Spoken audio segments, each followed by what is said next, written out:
So I'm going to introduce very happily our next guest because she's going to give you 3 ways to not be overwhelmed in this season. It's Channel Mom with Jenny Dean Schmidt. We're here for you. So the first one is to be content right where you are at. So many of my mom friends will say, if I can just get through the terrible twos, if I can just get through the teen years, and they're just projecting, I want to be here to be happy or to be, less stressed about things. Be content right where you're at. God has called you to the greatest ministry of all, which is motherhood. And so just to be in that moment, even in the difficult moments when there's fits or tantrums or whatever, and not to wish, because there's never going to be the perfect season. You're going to get past that season, and then there's going to be something else that comes, into your life. And so it's so important to be content right where you're at.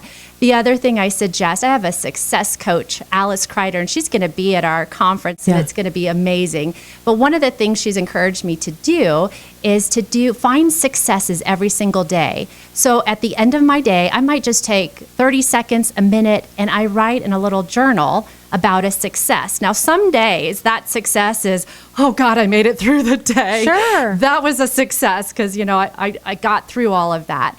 But I've also found that as women, we beat ourselves up. Mm-hmm. And talking to Alice, she said, there'll always be a success. And if you feel like you can't find one, ask God. He'll show you what the success is.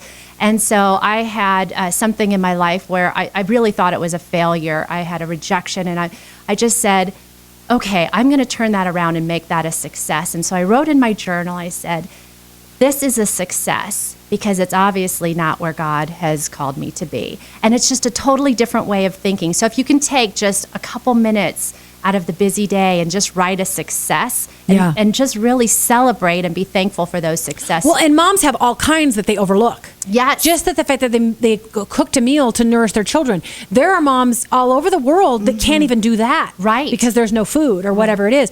Or just that they hugged their child or they taught their child to forgive a friend or what.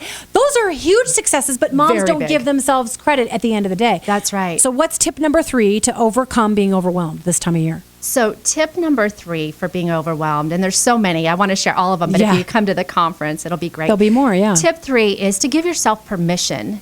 As moms, we pour out, we're caregivers, and we never give ourselves permission for different things. So it can be anything. So give yourself permission to say no and not bombard yourself with too much.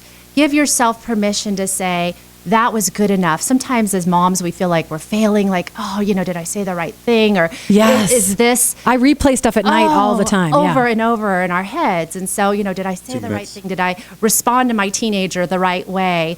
And so just give yourself permission to say, I'm doing it. I'm doing it and this is okay. Yeah, and that's to good. say no to others or whatever that permission, to fill up, to come to the conference. Yeah. And instead of giving out all the time, to fill back in so you can overflow to others. So give yourself permission too. And those 3 tips will help you to be overjoyed instead of overwhelmed. Yeah, Yes. those are good. They make me feel like I can breathe easier.